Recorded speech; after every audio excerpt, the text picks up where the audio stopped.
En Palencia, un lugar sagrado fue manchado hace siglos con la sangre de un santo.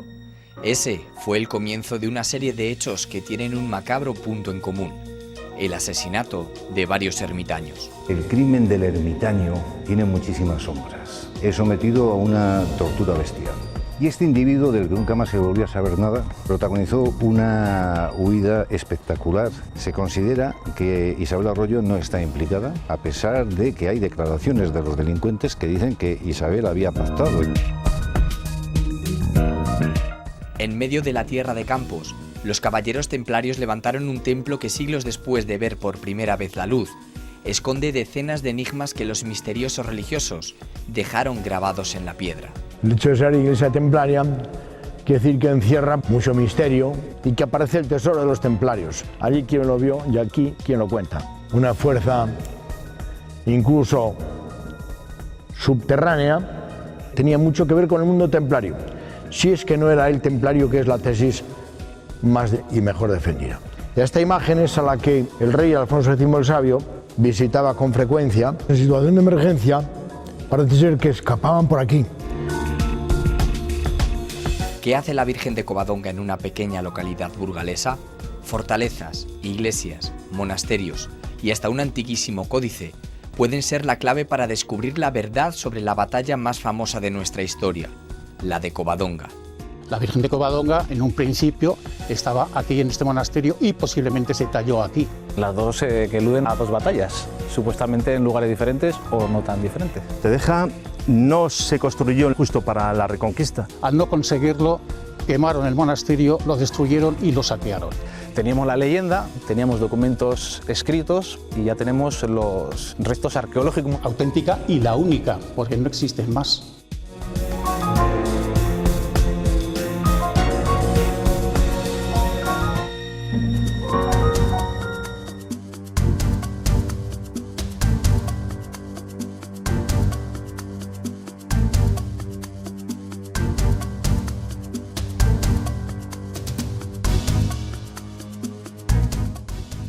El ser humano es capaz de modificar el paisaje, pero no la historia de los lugares que habita. En el año 1931 el horizonte de Palencia cambió para siempre. En lo alto de su cerro se erigió un Cristo de 21 metros de altura para proteger a toda la ciudad. Y precisamente lo hace desde un otero que es símbolo sagrado, pero que mantiene una estrecha e inquietante relación con hechos trágicos y con la muerte. Pero las casi 400 toneladas de la escultura de Macho no han podido hacer olvidar los negros acontecimientos que esta roca ha vivido.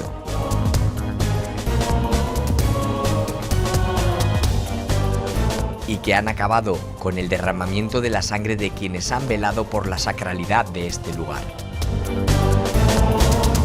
¿El Cristo del Otero dónde se encuentra?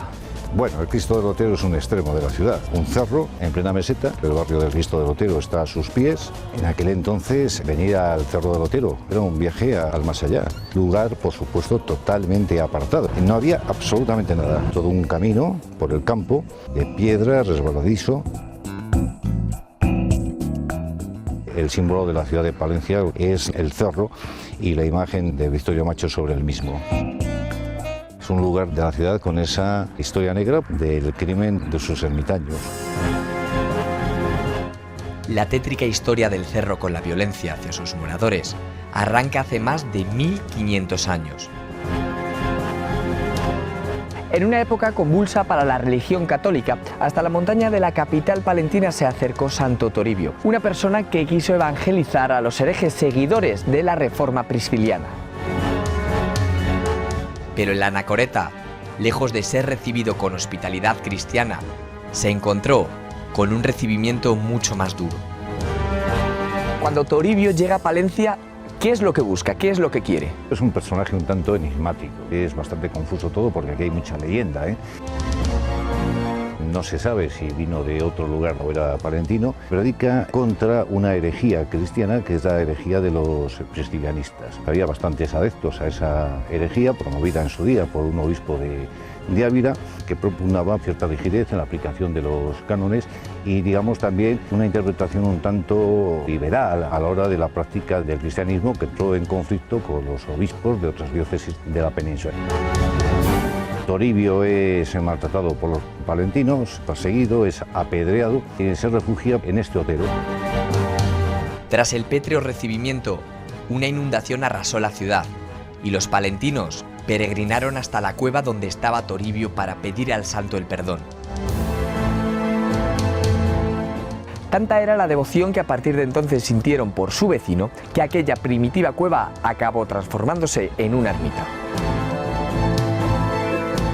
Esas imploraciones que hacían los palentinos a Santo Toribio pudieron ser el origen de esta actual ermita. Hay un momento en que hay un desbordamiento del río Carrión y la leyenda cuenta que eso es interpretado como una especie de castigo divino por el maltrato que se le está dando a este santurrón. Los palentinos acuden en su búsqueda para que las aguas vuelvan a su cauce y que ellos vuelven a la práctica de los cánones rígidos del cristianismo.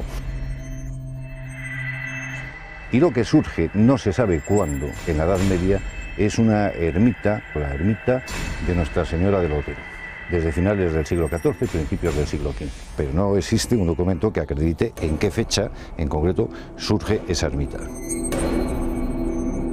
¿Y por qué hay tanta devoción del pueblo palentino por este lugar, apartado del resto? Del siglo XVII o el siglo XVIII, esto no deja de ser un pequeño pueblo de 10.000 o 12.000 habitantes, ¿no? Es un poco quizás lo que pasa en la mayoría de los pueblos, ermitas que siempre están alejadas del núcleo urbano. Y como muchas de las ermitas, también está relacionada con un origen divino, en este caso Santo Toribio sería esa excusa, ¿no? Pues muy posiblemente, porque era el lugar donde Toribio tenía su retiro espiritual. Pero esas paredes, levantadas con fervorosa religiosidad, no se convirtieron en un remanso de paz. Los muros, que bajo la montaña nacieron, parecían querer recordar una y otra vez la historia de su primer morador, aunque con un desenlace fatal: la muerte. Cuentan las crónicas que en la Nochevieja de 1468, dos malhechores atravesaron esta puerta en busca de dinero fácil. Un robo que en principio iba a ser de guante blanco, pero en el que algo salió mal. El sereno, su mujer y sus dos hijas fueron asesinados. El religioso Alonso Fernández de Madrid fue la persona que se encargó de que la historia de este crimen haya llegado a nuestros días gracias a esta obra, Silva Palentina de Cosas Memorables, obra escrita entre los siglos XV y XVI. A mediados del siglo XV ya nos encontramos con el primer hecho trágico de este lugar. Y además está documentado históricamente. Un asalto a la ermita, asesinando a las 4 personas que viven en la ermita. Alonso Fernández de Madrid publica una obra que se conoce como la Silva Palentina. Narra cómo ese canónigo que sube a oficiar la misa el primer día del año de 1469 se encuentra los cadáveres. El matrimonio es enterrado aquí mismo, en el Cerro del Otero, y las 2 niñas son trasladadas a Palencia, en andas, como si se tratase de 2 mártires, y son enterradas en una de las capillas de la catedral. Alonso Fernández de Madrid incluso llega a citar el nombre de uno de los 2 delincuentes y además cuenta que si proceden a matar a la familia porque se conoce, ¿no? Hay que tener en cuenta que cuando esto ocurre, Alonso Fernández de Madrid es muy joven y son uno de los hechos que él pudo conocer. ¿Qué parte de leyenda y qué parte de historia puede tener esta narración? Yo creo que de leyenda no tiene absolutamente nada. El único aspecto que a lo mejor puede rayar un poco la fábula, cuando él narra que una de las niñas le implora por nombre y apellido a uno de sus asesinos que por favor que no la mate. Alonso Fernández de Madrid escribió que la tierra donde las niñas recibieron santa sepultura se convirtió en objeto de peregrinación. Un hecho que podría haberse quedado en anécdota de no ser porque las paredes de la ermita de Santa María del Otero se volvieron a teñir de sangre. Fue un hecho que no solamente conmocionó a Palencia, sino que lo hizo a toda España.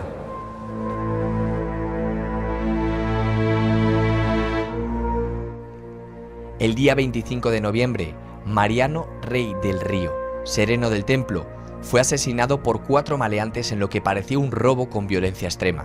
A la mañana siguiente, periódicos de todo el país recogieron la noticia en sus portadas. Palencia quedó impactada. En aquel entonces, ¿quiénes vivían aquí? Mariano Rey, que era el ermitaño, y una mujer de nombre Isabel Arroyo, criada del ermitaño. ¿Qué funciones tenía un ermitaño en aquella época? Tenía que encargarse del cuidado de la ermita, solía tener una asignación económica, podía también subsistir gracias a las limosnas de los feligreses.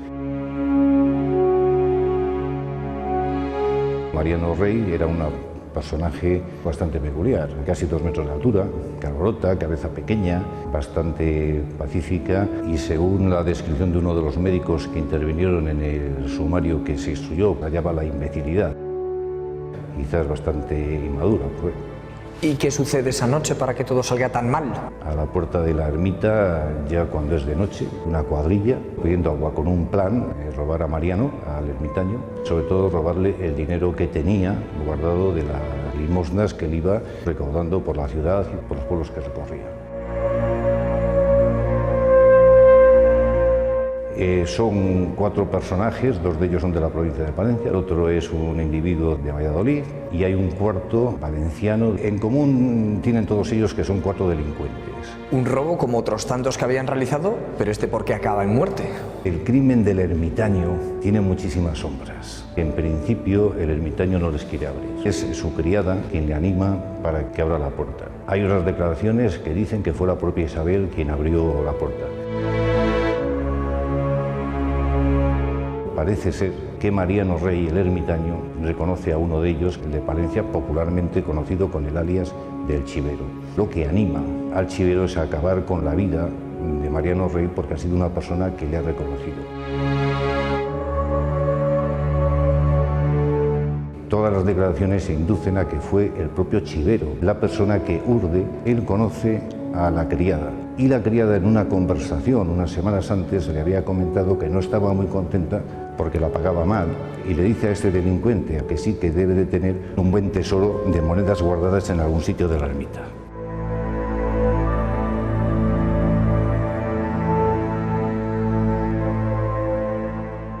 Y supongo que Mariano no querría decir dónde se encontraban esos fondos. Por supuesto. Es sometido a una tortura bestial para que diga en dónde tiene guardado el dinero.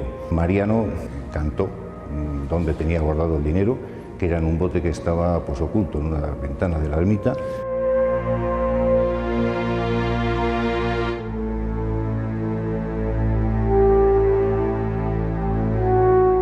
Más o menos el equivalente al sueldo que hoy en día puede tener un médico de todo un año.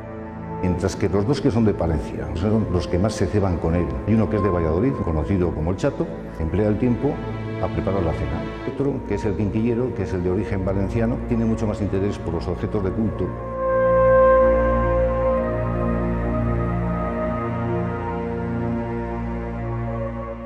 Tan solo 2 días después, Mariano Monzón, el Chivero, Gervasio Avia, el Moraita y Cipriano González, el Chato, eran capturados y llevados a la cárcel de Palencia. Casi un mes después, la Guardia Civil consiguió dar caza a Santos Collado, alias el Quinquillero, y lo hizo en la localidad soriana de Almazán.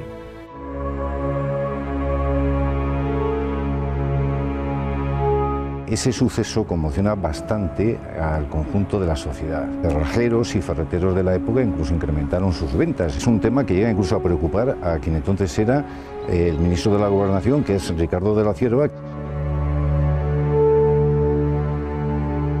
Ellos bajan a Palencia, en Palencia se montan en un tren, de Venta de Baños se irán a Valladolid, hay unas cuantas personas que les ven. ¿Y cuántos son capturados? No se les captura a todos a la vez. A 3 de ellos se les captura al mes y son capturados en Madrid. Cuando son trasladados en tren, saltan del tren y huyen, lo cual viene a ser una especie ya de confirmación en Palencia que efectivamente esos 3 individuos son 3 autores del crimen de Mariano Rey, el ermitaño. Y el cuarto, el Quinquillero, le detienen en Almazán. Dos de ellos son apresados al cabo de unas semanas en el pueblo de Coca, conocido popularmente como El Chato. Vuelve a Valladolid como panadero. Alguien le delata y se le detiene.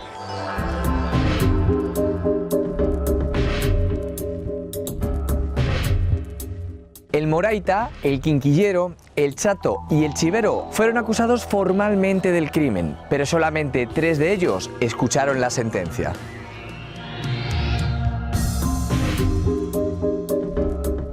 Culpables de robo y homicidio con alevosía, ensañamiento, astucia, nocturnidad, en cuadrilla y despoblado, con sacrilegio, allanamiento, reincidencia y vagancia.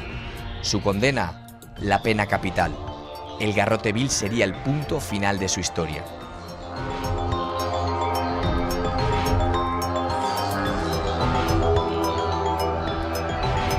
¿Por qué el chivero no escuchó la condena a muerte? Fue procesado pero no juzgado. Hay una orden de traslado del chivero a la cárcel de Madrid para ser juzgado por un robo de unas gallinas en el Escoria. Y este individuo, del que nunca más se volvió a saber nada, protagonizó una huida espectacular que hace suponer, sospechar que, bueno, alguien le tuvo que ayudar. ¿Los otros 3 no intentaron fugarse?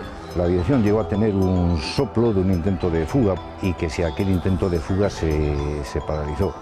Cuando ya son condenados, el moraita se va a fugar de la cárcel de Figueras, que es donde cumple condena. Va a estar increíblemente durante 20 años en libertad. Cuando se le detiene en Valladolid, 20 años después que va a ingresar en prisión, es un periodo en el que viene a coincidir con la puesta en libertad de los otros 2 delincuentes que ya habían cumplido su condena. Según las declaraciones del moraita, el quinquillero y el chato, una pieza había salido indemne de toda esta rocambolesca historia. Era Isabel Arroyo, la criada del ermitaño, Que no sufrió daño alguno durante el asalto y que incluso podría haber estado compinchada con el fugado para cometer el crimen. Hay muchísimas sombras. En las declaraciones que realiza cada vez son más contradictorias. Se ordenó el ingreso de ella en la beneficencia. Se considera que Isabel Arroyo no está implicada, a pesar de que hay declaraciones de los delincuentes que dicen que Isabel había pactado por esa no muy buena y cordial relación que tenía. Si existen esas declaraciones, ¿por qué se salva? Porque no se la llegó a procesar. Isabel tiene el apellido de una importante familia palentina, pariente de un importantísimo político palentino. Es un apellido bastante frecuente. Es decir, en realidad, lo de Isabel es un enigma. Con uno de los condenados fugado y en paradero desconocido, los años pasaron y el caso pareció perderse como uno más de los cientos de asesinatos que se acumulan en los juzgados.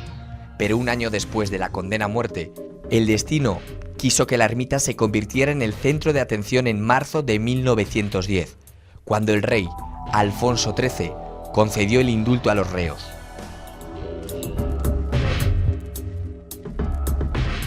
¿Qué supuso ese indulto que se les otorgó? Pues que salvaron el pellejo. El sentimiento colectivo de la ciudad pasa en un principio de exigir justicia hacia un sentimiento más caritativo. 3 buenos abogados inician una campaña para intentar salvarles la vida. Hay una tradición y es que, coincidiendo con el Viernes Santo, el rey firma el indulto de 23 penados y se consigue pues el indulto de pena de muerte por cadena perpetua para estos 3 individuos. 110 años después del crimen, ¿Palencia es consciente de lo que aquí sucedió? No hay palentino que ignore que hubo un suceso en el que aquí, pues antaño, había un ermitaño y que un día aparecieron unos forajidos, le asaltaron y le mataron.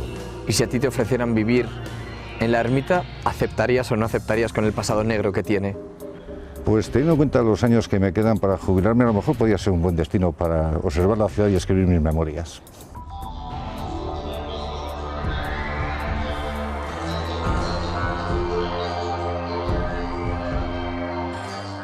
Finalmente, en el año 2002, la puerta de la ermita se cerró para siempre. Ningún sereno ha vuelto a morar entre unas paredes que fueron manchadas de sangre. Quizá la leyenda ahora gane terreno a la historia, pero quizá la montaña y el destino esperan a un nuevo morador.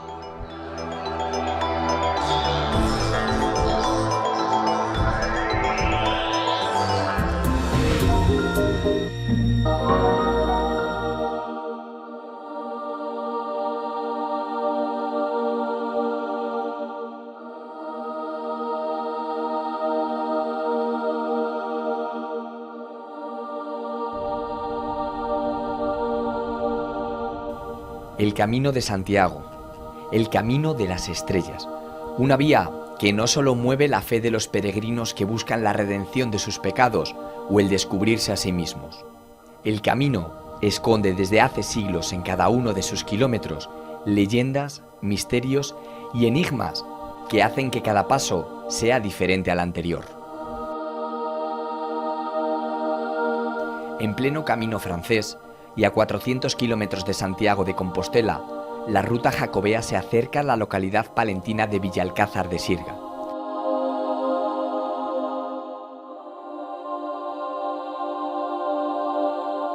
Aquí apenas viven 159 personas, pero es en este lugar donde el horizonte terracampino se parte.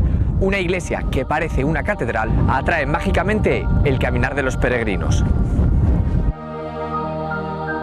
Villa desde el siglo XIII, Sirga por el camino más mágico del planeta y Alcázar por un esplendoroso pasado en el que estas tierras formaban parte de la orden de los pobres caballeros de Cristo y del Templo de Salomón, los templarios. La iglesia de Santa María la Blanca es lo único que queda de la que fuera gran encomienda templaria del Reino de Castilla. Una especie de centro logístico del siglo XII que nunca fue un centro bélico. ¿Cuál es el origen de esta iglesia? ¿Quién la construye y cuándo? Comienza a construirse el año 1158, la fecha en que se casa doña Sancha de Navarra con Sancho VI de Navarra. Los templarios, esa asociación religioso-militar de caballería, advierten que a partir del siglo IX grandes contingentes de peregrinos se dirigen en busca del sepulcro del apóstol Santiago. Se encuentran el apoyo económico, el mecenazgo de doña Sancha de Navarra, se deciden a la construcción de esta maravillosa iglesia. Era más grande efectivamente que lo que actualmente es, pero como consecuencia del terremoto de Lisboa se cayó en 1888. Al reconstruirla se retranqueó 9 metros más corta.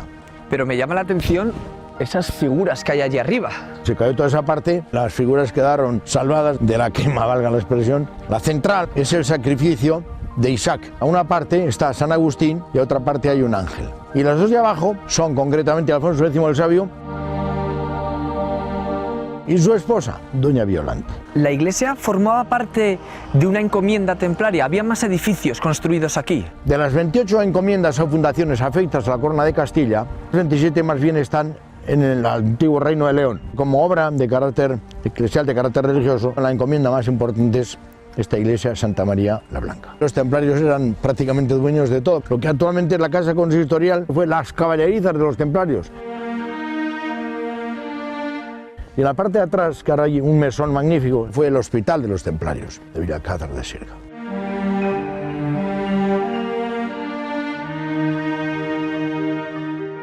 La huella de los caballeros templarios en este lugar es omnipresente.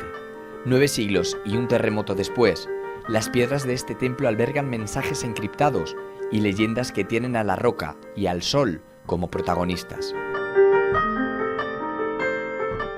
Uno de esos relatos asegura que en este lugar está la clave para descubrir un tesoro. Durante unos minutos cada año, la piedra de la portada meridional, literalmente, habla.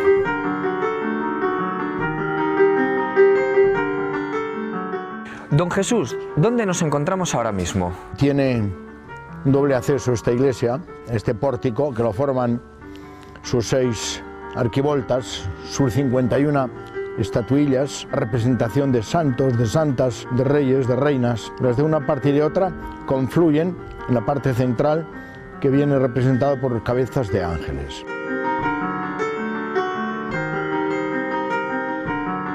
La otra entrada, con sus 25 estatuillas,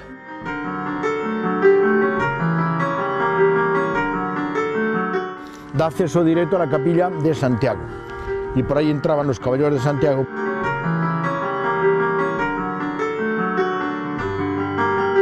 Es un pórtico, el principal, muy especial y único en el mundo. Tiene un tetramorfos, el Dios Majestad, tan original, tan propio, tan distinto, que el toro de San Lucas ahí no aparece. Aparece un porquerizo, un jabalí. Tiene una leyenda. El Camino de Santiago, camino de peregrinos, tiene mucho de historia, mucho de arte, mucho de belleza, de patrimonio, de ecología, mucho de religiosidad, faltaría más. Y por qué no decirlo, también tiene algo de fantasía, algo de imaginación. Arriba del jabalí y arriba del león hay como dos caras que simbolizan el sol y la luna. Con las primeras luces allá a la altura de marzo, las bocas de esas dos caras se abren y que aparece el tesoro de los templarios. Allí quien lo vio y aquí quien lo cuenta. En el primer friso está en el centro la Virgen Blanca, que es la patrona de esta parroquia. A la derecha de la Virgen Blanca está en primer lugar, alguien dice el rey Alfonso X el Sabio, que tanto tiene que ver con esta iglesia. No, son los tres magos, los primeros peregrinos de la historia. Esta portada es un libro para la gente que no sabía leer. ¿Qué duda cabe? Simbolismo histórico, religioso, cultural, todo lo que rodea el entorno de esta maravillosa iglesia de Santa María la Blanca. Pero los símbolos no solo quedan en el exterior del templo. Atravesar el dintel de su puerta es sumergirse en un libro de piedra, un libro en el que algunos solo ven 3 naves separadas por pilares, o esculturas a caballo entre el románico y el gótico.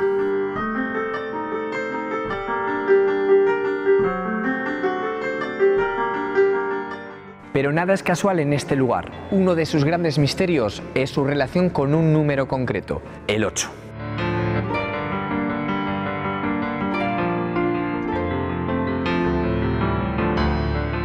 Estamos en uno de los cruceros de la iglesia y don Jesús, me llama la atención las columnas. Columnas acodilladas y pareadas que descansan en plintos octogonales. El número 8 se repite aquí en muchos momentos. Tiene 8 capillas esta iglesia. La nave central, que se cubre con bóvedas de crucerías espartitas. El primer tramo no es de crucería simple, 4 partes. El segundo 6, pero el tercero de 8, el número 8. El número es símbolo de los templarios, porque el 8 tumbado significa infinito, ¿verdad? Perfección infinita. También me llama la atención que en esas nervaduras hay algunas que son rojas. Los puntos de convergencia de las aristas habitualmente son blancas, pero hay en 3 momentos, aquí encima de nosotros una, que es roja. Y en el comienzo de esa nave lateral también hay una roja y en la otra nave otra roja. En literatura templaria aparece con frecuencia la rosa roja de los templarios, un cierto estímulo aliciente para ellos. Merece la pena también poner especial énfasis en los 308 capiteles que tiene esta iglesia. Todos distintos. Unos son vegetales, otros son morfológicos, muy expresivos, de una belleza realmente increíble. Y las 2 imágenes que tenemos justo allí adelante. Los 2 iconos que están ahí como cosidos, siglo XIII, son San Pedro por una parte. Se apoya en una ménsula que la forman 2 dragones enfrentados, uno que representa las fuerzas telúricas, otro las fuerzas cósmicas, fuerzas de la Tierra, fuerzas del cosmos.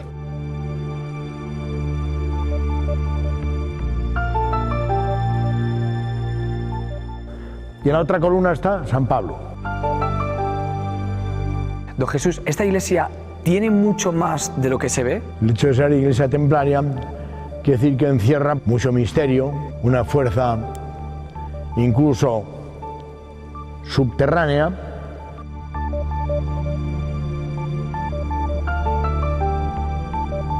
La tradición asegura que el lugar donde se levanta este sagrado espacio no es casual. La arquitectura y la geometría sagrada parecen haber jugado un papel vital en el emplazamiento de Santa María la Blanca. Un lugar, dicen, cargado de energía. Unas energías que provienen de las corrientes de agua subterránea que se encuentran debajo del suelo que pisamos.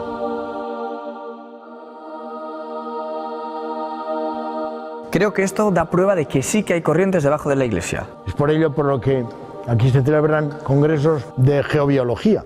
Fuerzas subterráneas, fuerzas misteriosas. Hay gente que viene interesándose por ello. Esta es la boca de un pozo de 16 metros de profundidad, llamado el Pozo de los Templarios, por donde, en situación de emergencia, parece ser que escapaban por aquí. Conecta una serie de galerías a través de las cuales nos dicen que marchaban los templarios huyendo. No creo que tenga mucho rigor histórico esto. Incluso algunos autores, para explicar la policromía de algunos capiteles, pretenden explicar que esta iglesia estaba doblada en la techumbre y que entonces esos colores de algunos capiteles justifican que eran habitaciones de unos templarios o de otros. Son expresiones fruto de la tradición y la leyenda que se va pasando de unos a otros.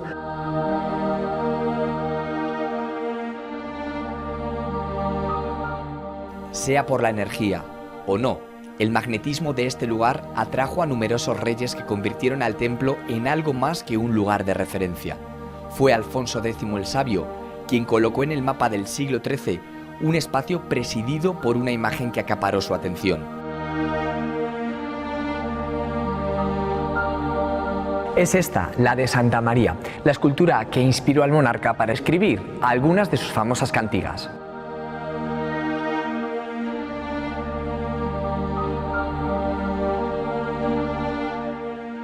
Una imagen aquí importantísima para explicar dónde estamos. Esta siempre estuvo colocada en el exterior de la iglesia, que era por donde habitualmente los peregrinos marchaban de aquí hasta Carrión de los Condes. Es de piedra policromada, pesa 500 kilos. Y esta imagen es a la que el rey Alfonso X el Sabio visitaba con frecuencia. De las 400 cantigas o poemas que el rey sabio escribió, 14 dedicó a esta imagen. Y es más, el hijo del rey sabio, Sancho IV el Bravo, pasaba aquí todos los Viernes Santos, traído por la gran devoción que tenía, que profesaba a la Virgen de las Cantigas.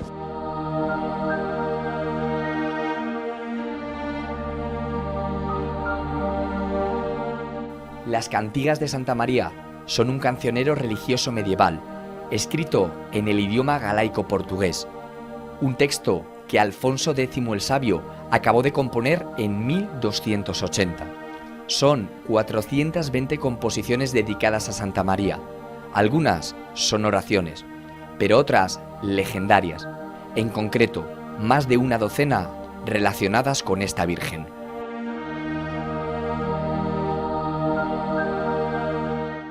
Escribió sobre los milagros de esta Virgen, ¿no? Claro, es milagrera, sí, es muy milagrera.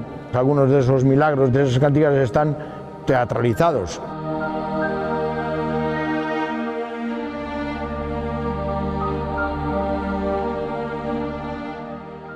En esta misma capilla hay otras imágenes. La Virgen de la O, Virgen de la Esperanza, la Virgen de la Estrella, Santa Isabel de Hungría,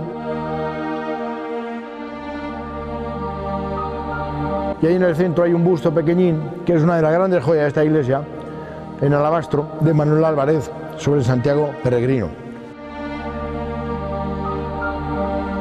¿Qué contaba Alfonso X el Sabio? Historias que tenían algo de verdad y algo también pues fruto de la imaginación. Son muy simpáticas y que algunas relatan, sí, pues hechos históricos y otros más bien pues hechos inventados al respecto. La protección milagrosa de la imagen hizo que algunos miembros reales decidieran reposar junto a ella. Dos espléndidos sepulcros son la morada eterna de Felipe de Castilla y Suabía y su segunda esposa.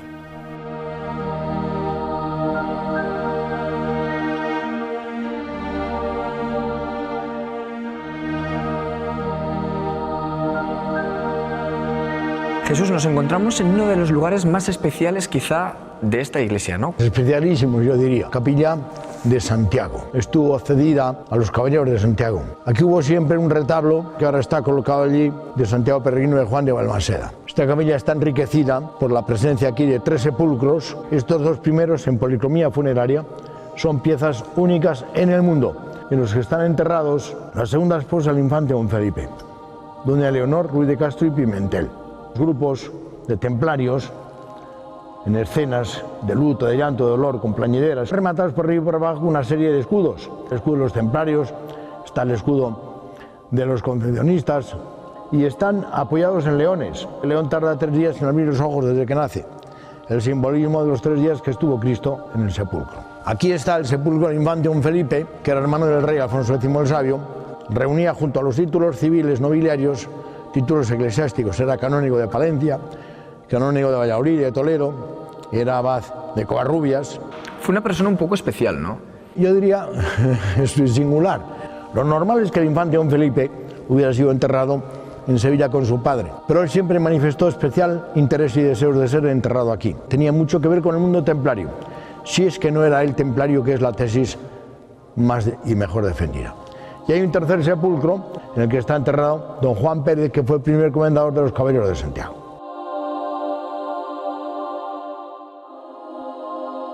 Símbolos, significados, misterios y religiosidad se mezclan entre estas paredes, pero aún hoy, siglos después de que los templarios abandonaran este lugar, Santa María la Blanca esconde muchos secretos a la espera de que sean descubiertos.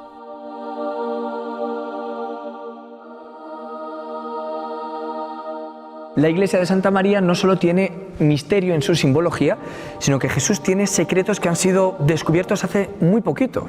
Efectivamente, el año 2011 pues tuve la suerte de encontrarme con estos 10 cantorales del siglo XVI que están dando la vuelta al mundo entero, incluso coleccionistas, y haciendo unas ofertas pues muy generosas, muy abundantes por ellos, pero como pueden comprender, estos libros están aquí para aquí. Son dedicados unos a la Virgen, otros a los santos, otros a las distintas épocas del año. La gente mayor del pueblo recordaba que había habido unos libros grandes a la entrada del coro, pero que ya no sabían cuál era su destino último. Cuando usted los descubrió, ¿qué pensó? Era una cosa importante, pero como tampoco era conocedor perfectamente a nivel de detalle lo que significaban, se dio cuenta patrimonio y son los que de inmediato vinieron y comenzaron a hacer la valoración.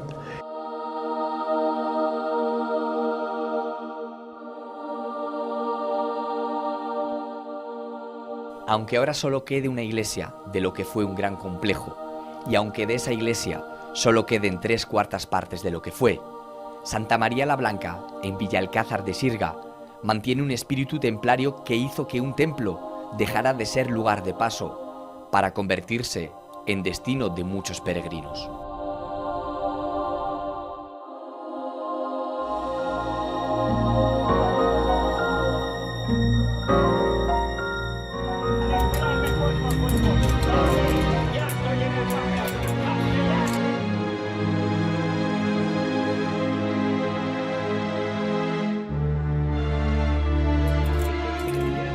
En el año 722, un bravo guerrero astur consiguió frenar el avance de las tropas de Al-Ándalus.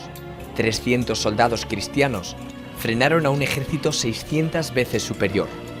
Era el comienzo de la Reconquista, un proceso al que los reyes católicos pusieron punto y final 8 siglos después. Asturias se convirtió en la cabeza de España y la Virgen de Covadonga en un símbolo que 1300 años después atrae a miles de devotos y a decenas de miles de turistas hacia el corazón de Asturias. El filósofo Jean-Paul Sartre dijo que incluso el pasado podía ser modificado y que los historiadores se encargaban de demostrarlo. ¿Y si todo lo que nos han contado sobre la batalla de Covadonga no sucediera tal y como nos han dicho? Toda la historia sobre el épico episodio ha llegado a nosotros a través de la crónica de Alfonso III. El documento original desapareció. Pero la copia más fiel, la crónica rotense, sí que ha sobrevivido. En ella aparece el ascenso de Pelayo al Principado de los Astures. El envío desde Córdoba de un ejército de 187.000 hombres que se apostó frente a una cueva.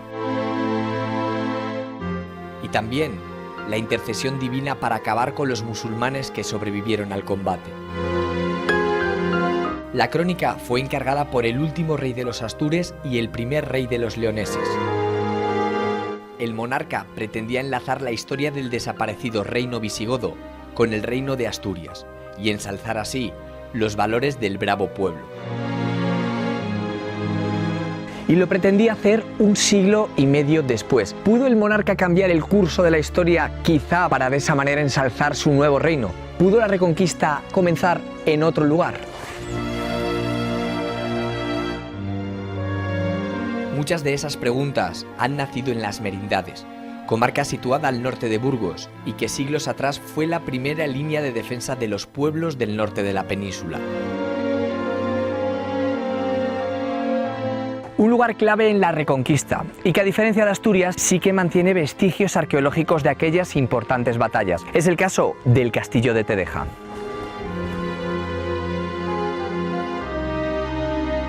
Tedeja no se construyó justo para la Reconquista, por lo menos lleva 300 años edificado. Es un castillo visigodo, prácticamente el 90% está sin destapar. Tiene una extensión de 10 hectáreas, unos 100.000 metros cuadrados. Es un punto estratégico. El control que desde él se realiza, bueno, es enorme.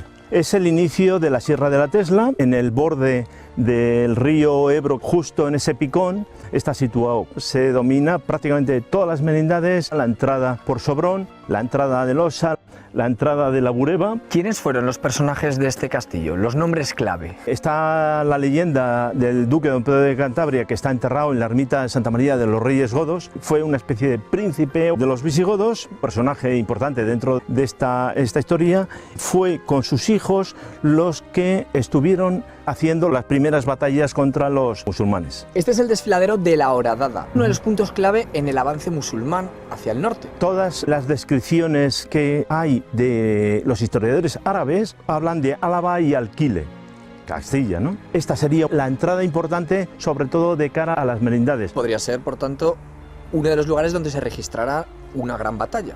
Sí, sí, por supuesto que sí, claro. Conocida como la batalla de la Morcuera, la batalla de la Paja.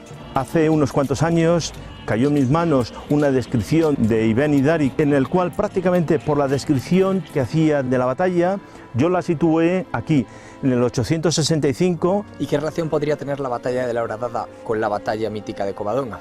La de Covadonga se realizó en el 718, estamos hablando de dos batallas distintas. Queda un poco en el aire si puede ser que la batalla de la Morcuera fuese la primera o no. Eso más adelante se pueden sacar a la luz de esas cosas. La batalla de la Morcuera y la batalla de Covadonga están separadas por casi 150 años. Alfonso III no pudo conocer la supuesta batalla asturiana, pero sí que fue contemporáneo de la contienda burgalesa. ¿Pudo quizá utilizar este enfrentamiento y su escenario como inspiración para la crónica?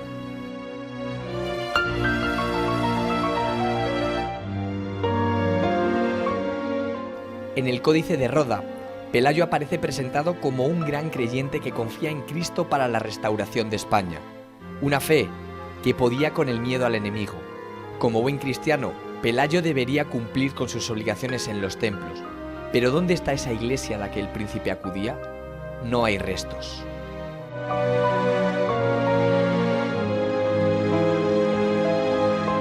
Donde sí hay es en la pequeña localidad de Mijangos. Esto es Santa María de Mijangos. Es considerado el templo religioso cristiano más antiguo del norte peninsular. Fue mandado construir en el siglo VI por mandato real. Iván, ¿dónde se encuentra este gran hito del cristianismo peninsular? Nos encontramos en Mijangos, perteneciente a la merindad de Cuesta Urria. Santa María de Mijangos es esta ermita o iglesia. Se descubrió hace muchos años una losa con una inscripción. Trata del en torno al 601. Decía que el obispo Asterio había consagrado este lugar de Santa María el 6 de mayo por orden de Nuestro Señor. El obispo Asterio era el obispo de Oca y el rey era Recaredo, que convirtió el reino visigodo al cristianismo. Hablando en cristiano, ¿qué fecha supone eso? El templo podría estar en torno al siglo V. Más que un templo, una ermita, de dimensiones reducidas y una necrópolis con varias sepulturas alrededor de todo el templo. ¿Qué importancia tiene este hallazgo? Unido al castillo de Tedeja y a San Juan de la Odecilla y Perlata, forman un triángulo en la época visigoda, bajo imperial, iniciada la Reconquista, que delata que había unos sistemas ya tanto eclesiásticos como militares muy asentados en la zona. Entonces estamos hablando de que esos sistemas no desaparecieron en la Reconquista. Hay aceifas documentadas de musulmanes que hacían pequeñas incursiones por la comarca, pero que nunca se llegaron a establecer prolongadamente en esta zona. Fue una frontera del reino cántabro, ducado de Cantabria o condado de Cantabria, contra el acecho de los musulmanes. Cuando se consiguió avanzar en la Reconquista, se establecieron diferentes líneas de defensa contra los territorios musulmanes. La primera fue esta, y luego la segunda fue la línea del Duero.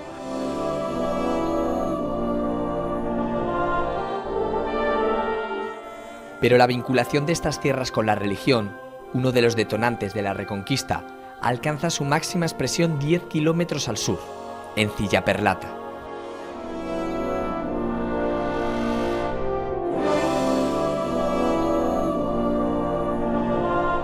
Esta pequeña localidad de apenas 41 habitantes fue un importante centro religioso en aquella península ocupada por los árabes. Primero fue refugio de eremitas y después casa de una virgen muy especial.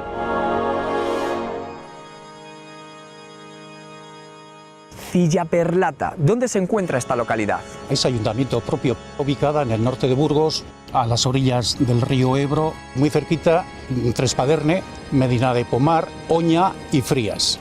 Localidad pequeña, pero con una historia muy antigua. Efectivamente, se puede remontar a los siglos VI y VII. Cantidad de ermitaños hacían su vida eremítica en distintas cuevas, no solamente en Cillaperlata, sino en los pueblos de alrededores. Estos eremitas formaron comunidad en un monasterio que se conoce como San Juan de la Hoz. Cillaperlata, ¿qué esconde tras su nombre? Viene naturalmente del latín. Cella se puede traducir como celda y praelata, que se puede traducir como sitio del prelado o prelatural. Entonces esta era una zona donde había muchas cuevas, ¿no? Efectivamente, las tenemos aquí enfrente, una que se conoce como la cueva y la otra como el Cobanuto, que fue eremitorio antiguamente. Como puedes ver, están situadas a las orillas de un gran río, que es el río Ebro.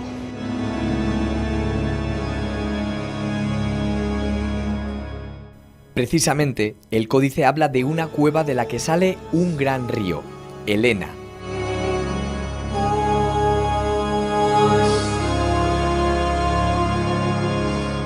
Una descripción que podría encajar con esta vista. De un lado, una cueva y del otro, el gran río Ebro. Pero en esta gran coincidencia aún queda un nombre propio, Cova Dominica, expresión latina que ha llegado a nuestros días como Covadonga, el símbolo de la Reconquista. Iván, ¿qué relación guarda Cillaperlata con Covadonga? La Virgen de Covadonga es la titular de la parroquia del pueblo.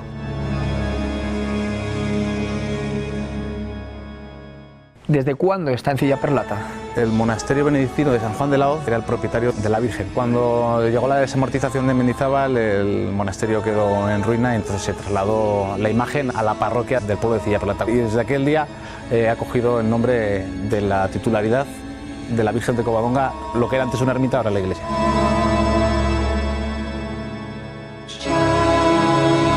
¿Y es querida aquí la Virgen de Covadonga? La Virgen de Covadonga es querida, pero siempre se le ha tenido mucho cariño a la Virgen de Encililla, hasta ahora bien. Las dos que eluden a dos batallas, supuestamente en lugares diferentes o no tan diferentes.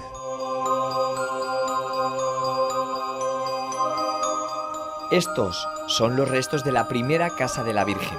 El documento más antiguo que habla de este lugar data del año 790, 70 años después de la batalla de Covadonga.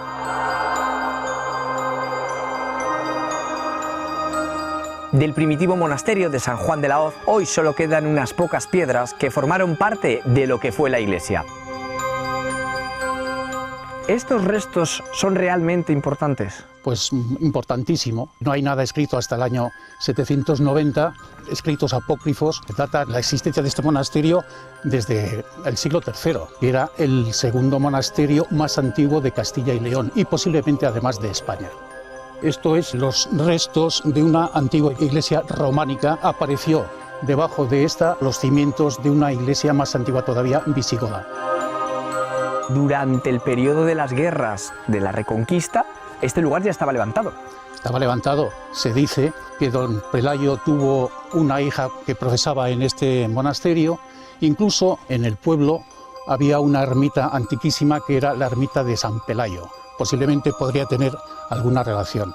Tengo entendido que monjes que estaban aquí fueron reclamados para tierras asturianas. El monasterio de San Juan de la Hoz tenía dominios sobre toda la cornisa cantábrica, por supuesto Asturias, y entonces había un intercambio de frailes. La Virgen de Covadonga en un principio estaba aquí en este monasterio y posiblemente se talló aquí.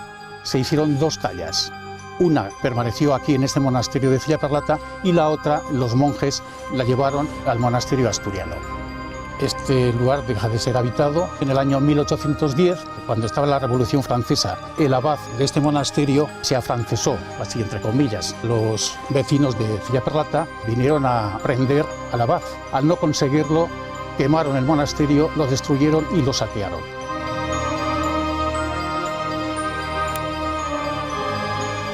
Seguimos dentro de los dominios que fueron la primera casa de la Virgen de Covadonga burgalesa. ¿Qué parte es esta del monasterio? Se trata de una necrópolis de 84 tumbas excavadas en la roca viva, orientadas de oeste a este.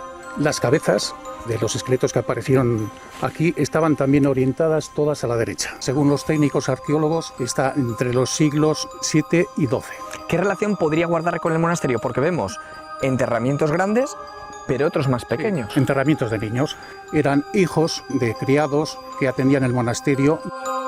Si la Virgen de Covadonga estuvo en este convento, pero el convento ya no está, ¿dónde se encuentra ahora? Esta imagen pasa a una ermita muy próxima aquí, que se llamaba San Juan Bautista. Es también destruida, pasa de San Juan Bautista a Cillaperlata y pasa a la parroquia a ser Nuestra Señora de Covadonga, porque antes era ermita de Santa María.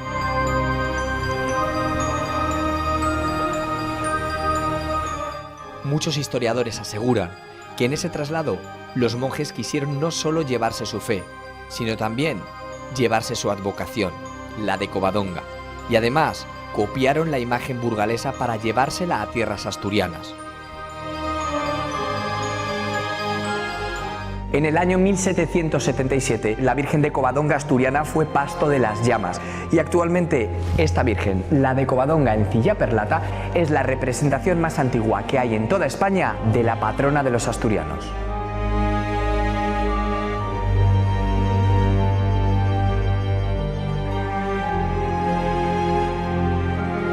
¿Qué relación tiene Cillaperlata con Covadonga? Ha tenido numerosos vínculos, principalmente a través del monasterio de San Juan de la Hoz. Son numerosos los asturianos que conocen el tema de la Virgen, que se pasan por aquí para conocerla y hacerle homenajes. Es el orgullo de este pueblo, la auténtica y la única, porque no existen más bajo esta advocación.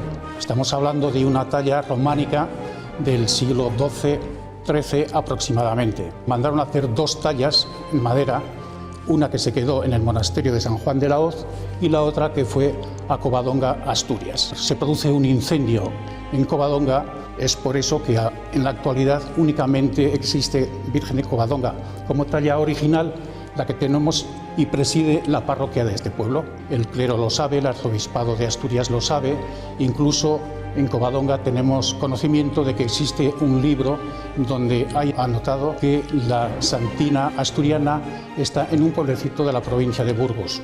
En el año 1939, el Cabildo de Asturias envía a 2 canónigos a negociar con el arzobispo de Burgos el llevar esta Virgen al santuario asturiano.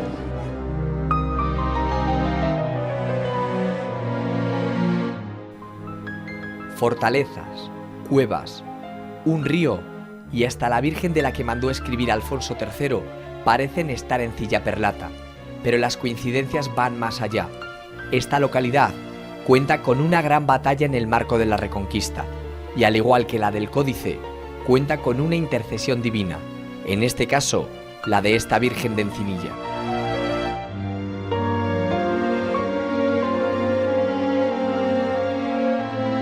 Nos encontramos en el paraje de la ermita de Encinillas.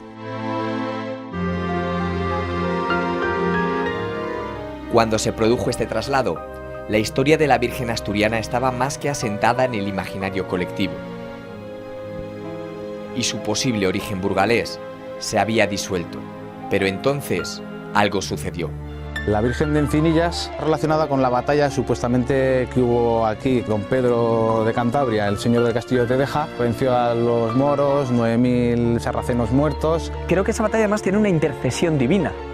Sí, la Virgen de Encinillas tiene otra advocación conocida que la llaman la Virgen del Negro Día. La Virgen lo que hizo fue alargar en 2 horas la luz del día para que las tropas cristianas pudieran vencer finalmente a las tropas musulmanas. Y aquí en esta campa de Encinillas supuestamente se depositaron los restos de los guerreros combatientes cristianos.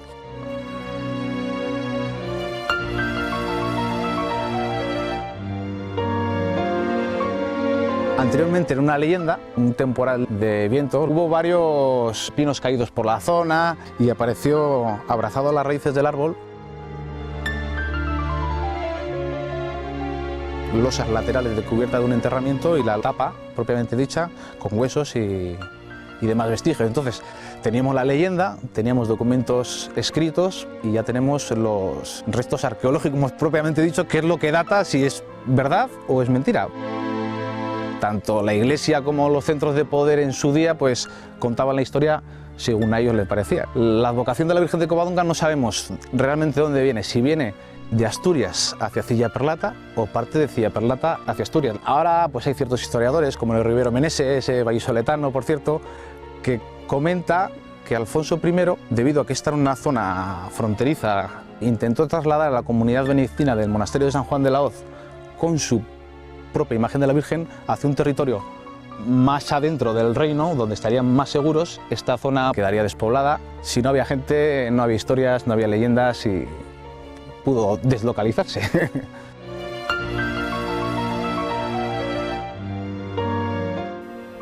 Una crónica interesada, quizá descontextualización o una mera casualidad.